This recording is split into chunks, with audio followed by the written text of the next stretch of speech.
Thank you, Mr. Chairman. I'd like to reiterate the gist of the council opinion and then have a question. One, the board, neither the governor nor the board have the authority to establish greenhouse gas emission limit below the 1990 level that would be applicable beyond 2020, and the cap and trade program cannot be applied beyond December 31st, 2020. And further, that the CARB may not increase the cost of implementation fee to achieve this emission levels below the 1990 level applicable after 2020. That was kind of the gist of it. Now, I'm wondering now how much state revenues were generated in the most recent auction. I guess that was May 8th, and then a follow-up question about a recent newspaper report. Was it a pretty good auction? We don't have the results of the May auction yet. That's coming later this week. The most recent auction results that we do have was from February, and it was 516 million. Well, the B just reported a huge increase in the between auction sales, between the two auctions, the last two and the most current one. 71 million tons of allowances on the secondary market that were below the official price. Now, that could be instructive. The major factor, or I would say the only factor that may have changed in circumstances, would be uncertainty over the program's legality and future. Is that a concern of the diminished price? The point of the cap and trade auctions, of cap and trade, isn't necessarily to generate revenue. It's to send a market signal to reduce GHG emissions. No, I know, but and so, what people bid is a product of their confidence in where this whole thing's going to go. What I'm trying to establish is that a vote of no confidence. Well, based on the administration's legal analysis, we do believe that the Air Board has the legal authority to continue cap and trade beyond 2020. I know that there's a lot of discussions about what that authority is, and so we are more than happy to work with the legislature to clarify what that authority is. Well, that really wasn't the crux of my question. Something happened in the market between the two lettings that softened. My question is, could that be a product of someone's lack of confidence in where this greenhouse gas emissions cap and trade is going to go? Senator Nielsen, I mean, I think it's fair to say that there are a lot of different factors that could potentially affect sort of the behavior of the market and different market prices.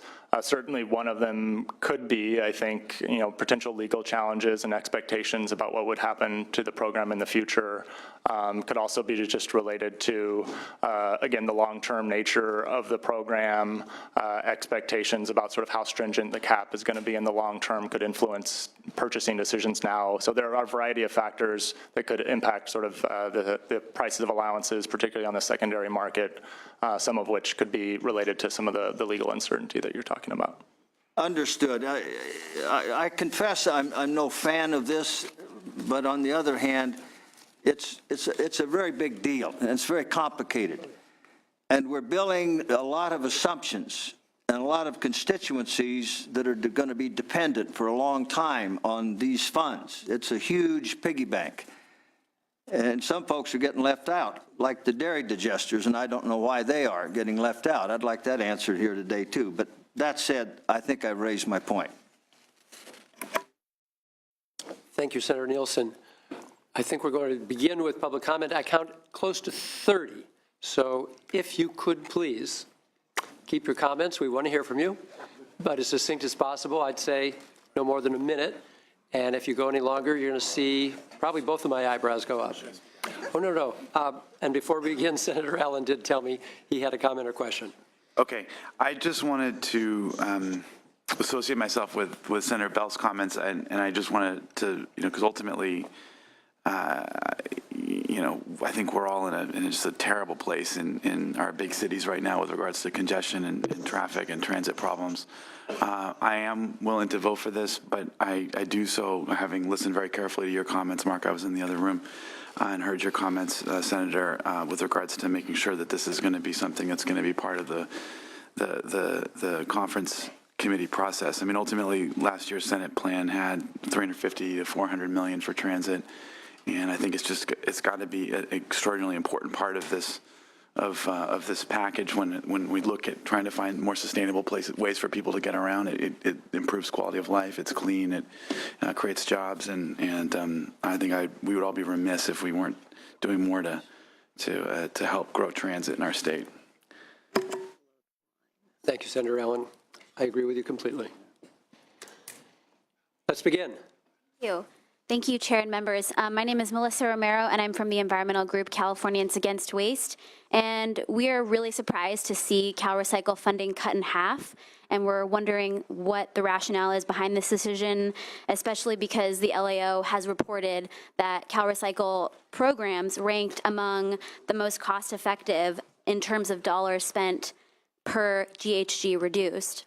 So we ask for your support of the full proposed budget allocation of $100 million to waste diversion to CalRecycle from the Greenhouse Gas Reduction Fund. And most of these are methane reducing projects, and these are all, most of them are infrastructure, so it's a one-time cost for long-term reduction in emissions. To put it in perspective, compared to Aliso Canyon gas leak, the annual methane emissions from California landfills exceeds about 3 times that every single year. And so we believe it's really clear that this funding for these programs are a worthwhile investment, but also critical to achieving the established goals. Thank you. Thank you, Ms. Romero, for setting a good example. Thank you, Chair and members. Andrew Shane from the California Association of Food Banks. I want to echo the previous speaker in full support of the $100 million proposal for CalRecycle for waste diversion. In addition to the comments made, I would just point out that the state has made a great commitment to removing food from the waste stream in the 1826 regulations, but we won't be able to realize that vision without the kinds of projects that CalRecycle's waste diversion proposal would enable. These are one-time capital improvement projects such as trucks, cold storage, freezers, the kinds of things that our organizations need to be able to expand our capacity to actually remove that food from the waste stream and get it to those most in need. Thank you. Thank you, Mr. Shane. Thank you. Michael Bocadoro, West Coast Advisors, on behalf of the Ag Energy Consumers Association, represent the state's leading dairy digester developers in the state. We want to echo the comments and concern you heard from Californians Against Waste.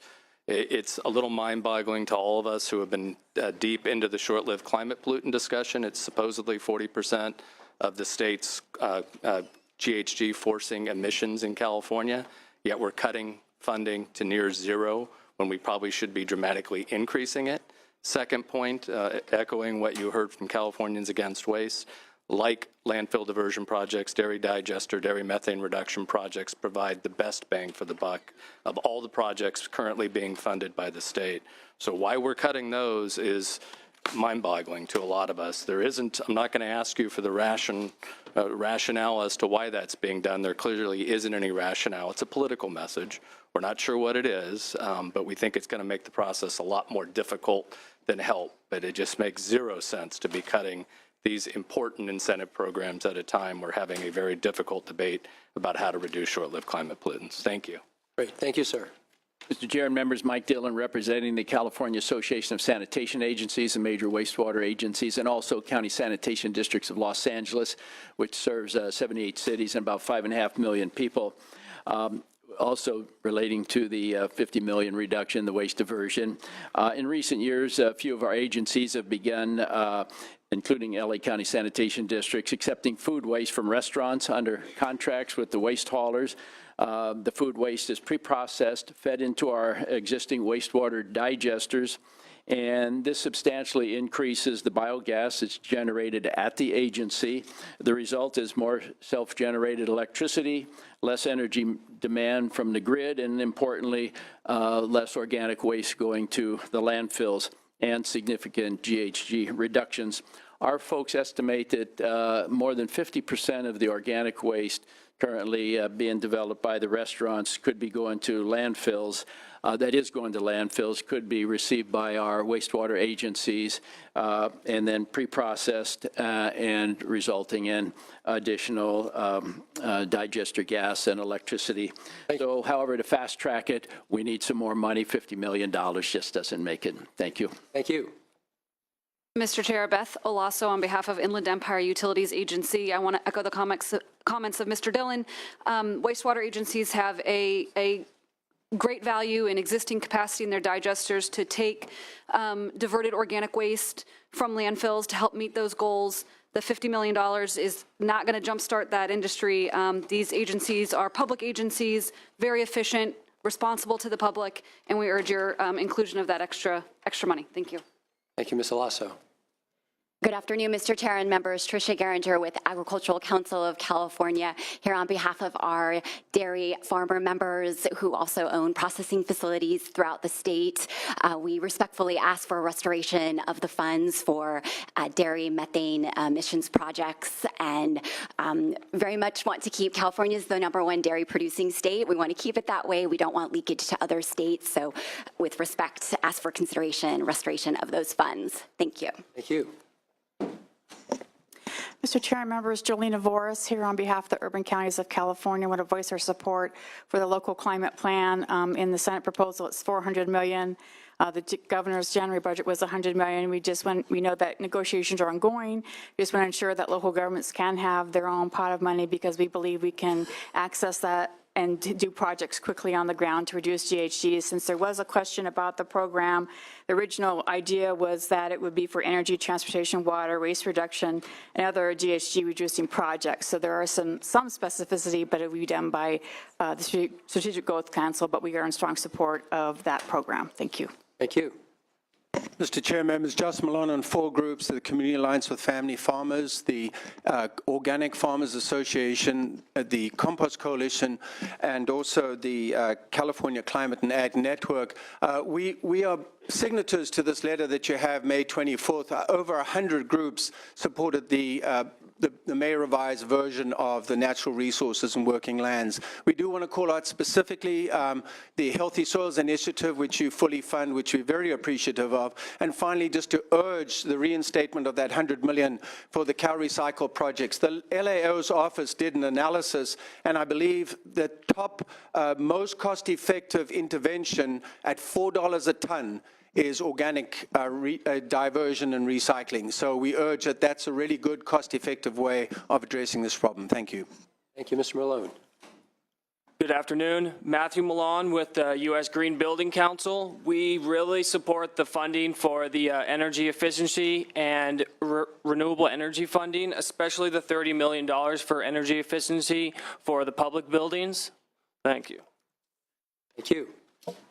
Good afternoon, members. Paul Mason with Pacific Forest Trust. And again, we're very supportive of the natural resource proposals in the governor's budget. So it gives us a lot of concern to see the healthy forest allocation cut so dramatically down from 150 to 25 million at the same time when our forests are facing a forest health crisis that we've never really seen, to the point where the governor declared a state of emergency. So we'd very much support a full restoration of that. I'd note that it is also tied for the most cost-effective investment that we could be making. I'd also highlight the wood stove replacement program is both an effective short-lived climate pollutant strategy, but it's also a way that we can make investments in rural communities. The cuts that have happened in the Senate proposal really disproportionately affect rural California when you drop out the forest health and the wood stoves, and we really need to make sure that we're spreading the benefits around the state. Thanks. Thank you, Mr. Mason. Thank you. Michelle Passero with the Nature Conservancy. We too would like to voice our strong support for greenhouse gas funding for natural resources. Recall the past fiscal year, there was no funds from the greenhouse gas investment fund going to natural resources. So in this next fiscal year, it'd be great to see funds go to these valuable resources. We can't meet our long-term goals, our long-term climate goals, without these investments. And our preliminary analysis in looking at reduction potential from natural working lands suggests that between now and 2030, we can achieve over 100 million metric tons of reductions in carbon dioxide, and a significant portion of this could come from forests. This is roughly equivalent to about a year's worth of emissions, of reducing emissions from 20 million cars. So we do urge funding for resources. That's in line with what the governor has proposed. With the exception of forests, which PFT just mentioned, we would like to see that augmented to 150 million. Okay, thank you. Appreciate it. Throw it all in. Good afternoon, Chuck Mills with California Relief, and echo a lot of the comments made just by Ms. Passero and Mr. Mason regarding support for natural resources funding, but also recognizing that there are some really good things in this budget. Specifically, we're supportive of the urban forestry allocation, actually part of the natural resources package. We see there's some augmentations to some other natural resources. We mentioned the TCC, but as Air Resources Board mentioned, the Senate proposal does represent a $45 million decrease in natural resources investments, which is about 15% of the total natural resources allocation proposed by the governor. So there is some real concern there with the forest health. And the letter that Mr. Milan referenced, one of the binding factors for all the groups signing on to the letter is that we really don't want to see any one allocation or augmentation to a program come at the expense of another natural resource. And that's where our concern is as well. Thank you so much. Thank you, Mr. Mills. Good afternoon, Chair and members. Rico Mastrodonato with the Trust for Public Land, supporting the natural and working lands investments, particularly supporting the augmentation to the urban greening program and the transformational climate communities program. We think these two new programs not only directly reduce GHGs by mitigating heat islands and reducing energy costs and inducing non-motorized transportation, but the co-benefits around human health, stormwater captures, climate resiliency, among others, has a chance to improve the lives of millions of Californians. So I would appreciate your proposal. Thank you, Mr. Mastrodonato. Good afternoon. Senate Budget Committee, Josh Hanthorne, Defenders of Wildlife. We support the governor's current GGRF budget proposal for natural resources, and we want to echo Pacific Forest Trust and the TNC about the comments for forest health. We also are particularly happy about the $60 million allocated for wetlands, mountain meadows, and deserts, as preservation and restoration of those lands provide significant co-benefits, such as public health in disadvantaged communities and vital habitat for wildlife. So for these reasons, we urge you to continue to keep the Senate's proposal as is for wetlands and watershed restoration. Thank you. All right, thank you, sir. Good afternoon, Chair, members. Juan Altamirano with Audubon, California. We also would like to align ourselves with the comments that Mr. Mason had in TNC regarding the full restoration of healthy forest. We're also extremely supportive of the Senate's proposal to fully fund the wetlands and mountain meadows $60 million allocation. We believe that this is an incredible, important sector to continue to be fully funded. As Ms. Passero said, without that funding, we will not fully meet our climate goals. And further, we know that wetlands, as research has shown, has the ability to actually sequester carbon and not just reduce greenhouse gas emissions. Thank you. Thank you, sir. Mr. Chair, Mark Fenstermaker here for the Sonoma County Agricultural Preservation and Open Space District and the California Association of Resource Conservation Districts. Align my comments with the previous speakers in support of natural resources funding, especially for the forest health sector. Want to quickly also add, on behalf of the Sonoma County Water Agency, very appreciative to Senator Wolk, Senator Block, for the funding for the Atmospheric Rivers Program. Understanding these storm events is going to be vital for our future water system. How we reoperate our reservoirs to better capture these storm events has significant impacts in both how we deal with water, but also has some GHG benefits as well. Thank you. Thank you, Mr. Fenstermaker. Mr. Chairman, members, I'm Mark Watts on behalf of Transportation California today. First, I'd like to thank you, Mr. Chairman, and Senators Allen and Bell for recognizing the need for transit in an ultimate package. As you may know, our organization is part of the larger Fix Our Roads Coalition that brought you that powerful rally we had out here on Thursday. And as we struggle to try to find a transportation package that combines reforms with new revenues, we know mobility has to be part of that, and the funding for transit to be restored in this package is vital at this point in time. Thank you very much. Great. Thank you, Mr. Watts. Good afternoon, Mr. Chair and members of the committee. Kiana Valentine on behalf of the California State Association of Counties. I will align my comments with Mr. Watts from Transportation California and also add that we believe investing in transit and active transportation type programs not only helps reduce GHGs, but again, also has the co-benefit of addressing our transportation infrastructure crisis. Thank you. Great. Thank you, Ms. Valentine. Mr. Chair, members, Jason Ryan, League California Cities. We share the concerns that Senator Allen and Senator Bell have mentioned regarding transit. We are in opposition to the elimination of that funding. In general, we are supportive of the plan that's outlined here. I would like to highlight just a couple of brief things. The Transformative Communities pot of money, we are in support of that. It's something we've been advocating for a couple of years, so it's good that it's actually taking form. But I do agree, I think it was Senator Pavley mentioned, there may need to be some follow-up legislation in order to outline how exactly we can spend that money. And then also one final thing I would like to mention, the solid waste, the organics diversion piece. We're looking at $2 to $3 billion in need in order for us to create the infrastructure in order to accept that organic material. Senator Lara has his bill, SB 1383, the short-lived climate pollutant report that's going on over at CARB. Without this funding, even though it is a bit of a drop in the bucket, it is key funding that needs to be included, so we'd encourage the $100 million over the 50. Thank you. Great. Thank you, sir. Good afternoon, Stacey Heaton with the Rural County Representatives of California. And the proposal before you today really does disproportionately impact rural counties, especially rural forested counties. And I'm also speaking on behalf of CSAC today when I say that we would support the restoration of the funding for forest health and restoration programs to full $150 million. We know that our forests in our state not only sequester carbon, but they emit less carbon when they're healthy and they don't burn.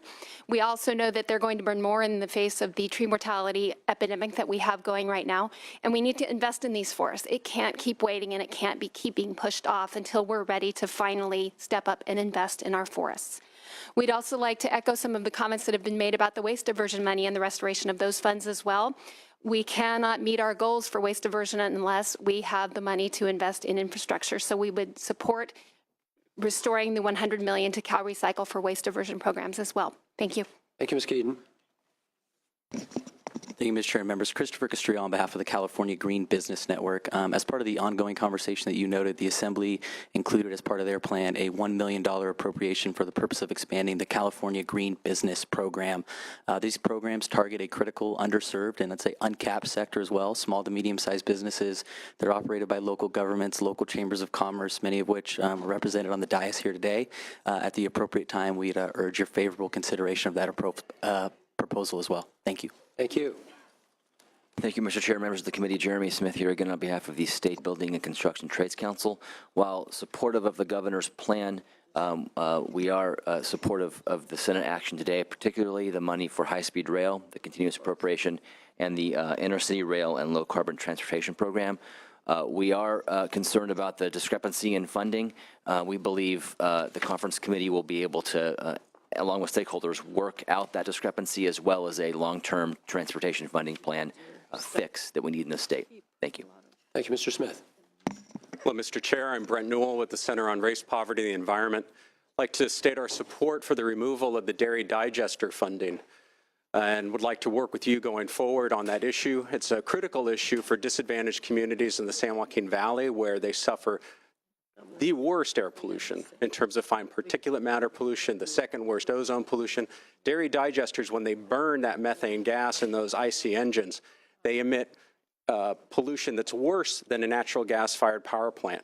These things, if you multiply the 5 tons per year of NOx that an icy engine is going to put out times the 500 or so digesters that the Air Resources Board is talking about, you get a very large air pollution number, several power plants. There is the use of GGRF money should not impact disadvantaged communities. We should look to have a paradigm shift in what we eat and how we produce food. GGRF money can be much better used at pasture-based dairy systems that sequester carbon and offer many co-benefits, including animal welfare benefits. Thank you, sir. Good afternoon. My name is Diana Donlin. I'm Director of Food and Climate at Center for Food Safety in San Francisco, and my comments are aligned with Mr. Newell's. Even if the state were to succeed in reaching its AB 32 targets, we would not solve our climate problem because we would still have the legacy load, which now exceeds over 50 parts per million in the atmosphere. This carbon can't stay in the atmosphere and it can't go into the ocean. This excess carbon must go into the soil, where in California it is severely lacking, and where as soil carbon in a solid form, it would provide multiple co-benefits for food, water, and climate security. Using planned grazing techniques, herd animals, including dairy cows, can be used as a tool to help draw down this excess CO2 from the atmosphere and sequester it as soil carbon. As farmers like Blake Alexander, who has dairies in Humboldt and Del Norte County, point out, good pasture management means good soil management, and good soil management means higher levels of soil organic matter or carbon. Thank you. State funding, thank you. All right. Good afternoon, committee members. My name is Amy Vanderwalker. I'm the co-director with the California Environmental Justice Alliance. I'm here in strong support of many aspects of the Senate proposal, in particular the $500 million augmentation for the local climate program. This is an exciting opportunity to connect state climate investments directly to communities that have been most impacted by pollution and poverty in our state and help support their community-led solutions. It would also be an opportunity to break out of the siloed approach, the issue silo approach in many of the GGRF funding programs, and look at integrated projects that have public health, air quality, economic benefits while meeting our state's greenhouse gas goals. We're also supportive of the $100 million for urban greening and the low carbon transportation programs. And finally, I echo my colleagues' comments supporting the removal of dairy digester funding. It would be a true travesty if our climate investments actually increased negative environmental impacts in environmental justice communities. Thank you. Thank you. Good afternoon, Honorable Chair and committee members. My name is Carrie Timmer. I'm here on behalf of the Sierra Business Council. I do want to echo comments made by many previous speakers regarding the natural resources funding. I'm definitely here to ask you to restore the full amount, particularly to the forestry sector. All Californians rely on the benefits that do come from our rural and urban forests, so we believe the state has a clear interest in improving forest health to store carbon and reduce greenhouse gas and short-lived climate pollutant emissions, as well as supporting the rural communities with jobs and economic development.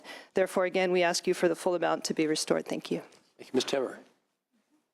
Good afternoon, Mr. Chair and members. Danielle Lynch. I have two comments today. The first from the California Association of Local Conservation Corps, just voicing support for the $15 million for the energy corps and especially the inclusion of the state certified local conservation corps in this. The state certified local conservation corps and the CCC work very collaboratively to make sure that we're covering the whole state, both in energy services as well as providing those workforce benefits to at-risk youth across the state. The second comment coming from the Los Angeles Neighborhood Land Trust, the Los Angeles Conservation Corps, and the Conservation Corps of North Beach in support of the urban greening language and the $100 million appropriation there. We do want to make sure that we echo the comments of some of my friends who spoke before me to make sure that if there are any changes in funding proposals that they aren't at the expense of some of the other really important programs. Thank you. Thank you, Ms. Lynch. Mr. Chair and members, Brendan Tuig on behalf of the California Air Pollution Control Officers Association. That's the executive officers from all 35 local air districts and also specifically for the Sacramento Metropolitan Air Quality Management District. We're disappointed in the Senate's proposal to eliminate the statewide wood smoke reduction program. We support the governor's budget. That is a program that districts are in a very good position to help implement. We have 15 districts about 15 districts that already run wood smoke, wood stove replacement programs. The other districts can get those programs up and running very quickly because of our level of experience on that issue. You not only, I mean, it's a key part of the short-lived climate pollutant strategy, and we get co-benefits with that. There's immediate public health impacts, black carbon reductions as well, and we urge you to reconsider that in conference committee or frankly even today if you'd be so inclined, and we ask for your support. Thank you. Appreciate it. Good afternoon, Chair and members. Tom Addison with the Bay Area Air Quality Management District.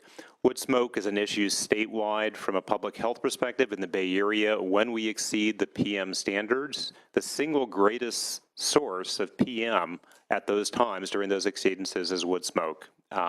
So we're in support of the governor's proposal on the issue. Thank you. Thank you, Mr. Addison. Good afternoon, Matt Klopfenstein on behalf of the South Coast Air Quality Management District. I'll align my comments with the other air districts.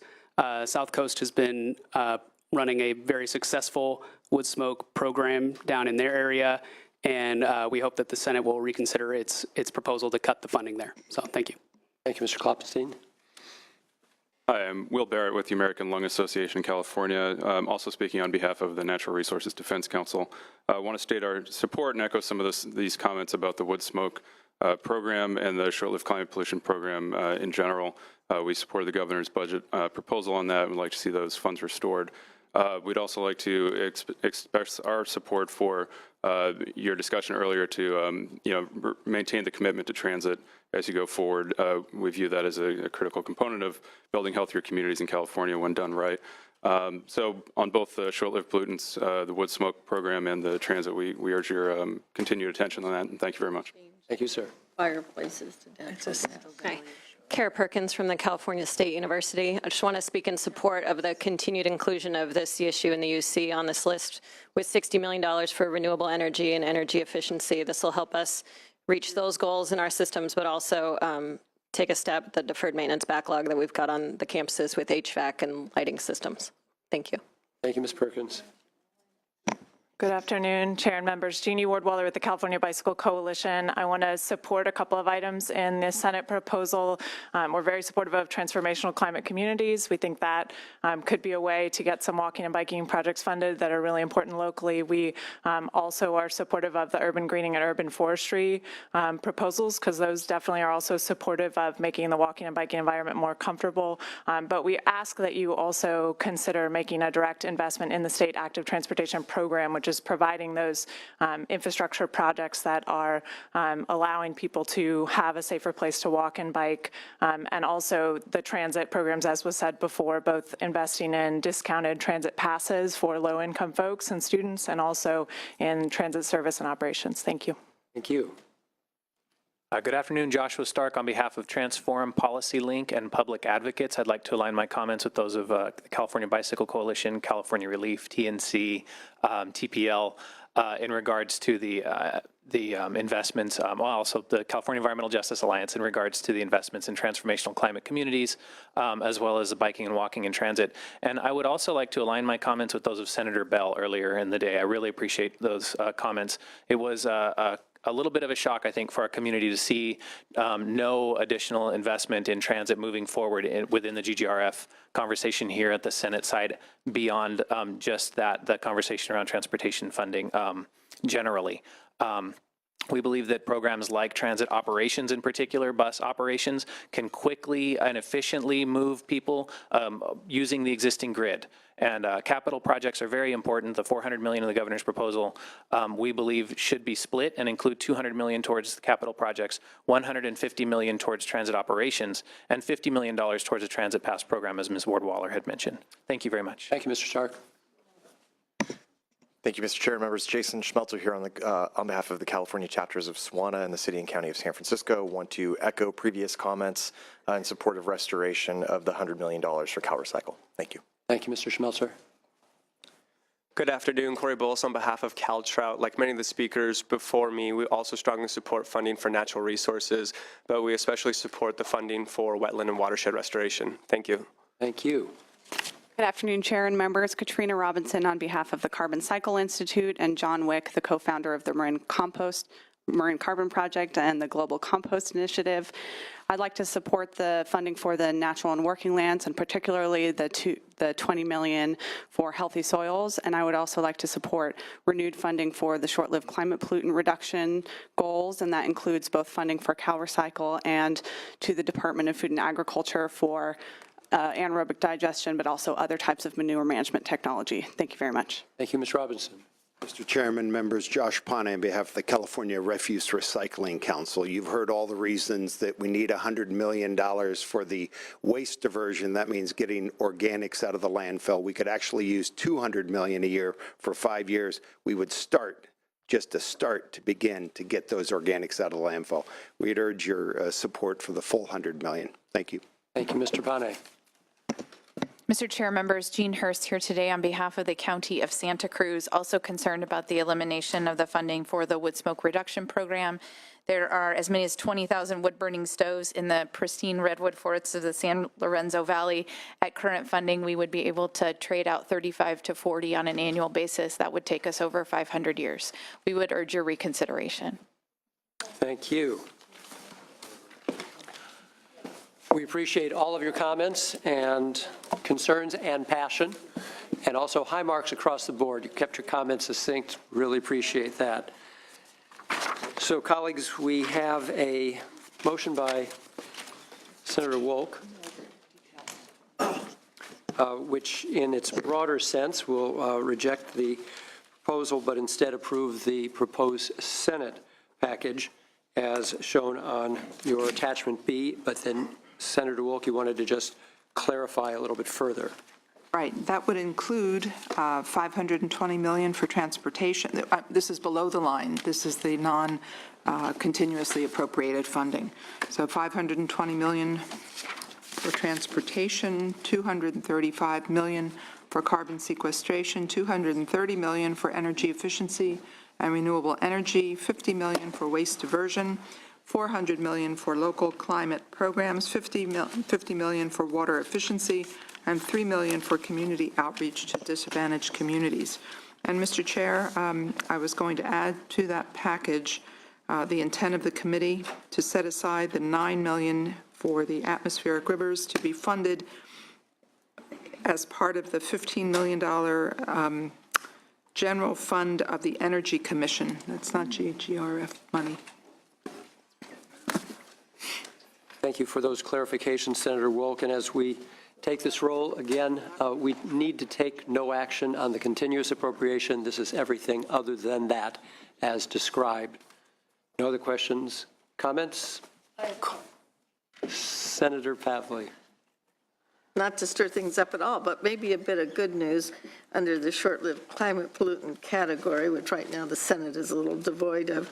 I know there are some negotiations with the Air Resources Board and Southern California Gas relating to methane mitigation, relating to the natural gas leak at Aliso Canyon. Some monies could eventually become invested in programs such as waste diversion or dairy digesters, et cetera, that reduce methane emissions. 20% of the state methane emissions were emitted from that natural gas leak that went from October 23rd through February. And that may free up some. That's the point. Yes. And again, your vote today continues the conversation in conference. Call the roll, please. Leno? Aye. Nielsen? No. Allen? Anderson? Bell? Block? Glazer? Hancock? Mitchell? Monning? Morlock? Wynn? Pan? Pavley? Roth? Stone? Wolk?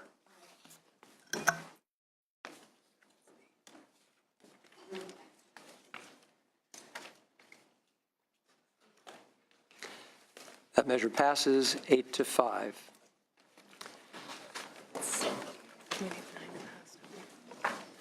So we will put that on call. We have absent members.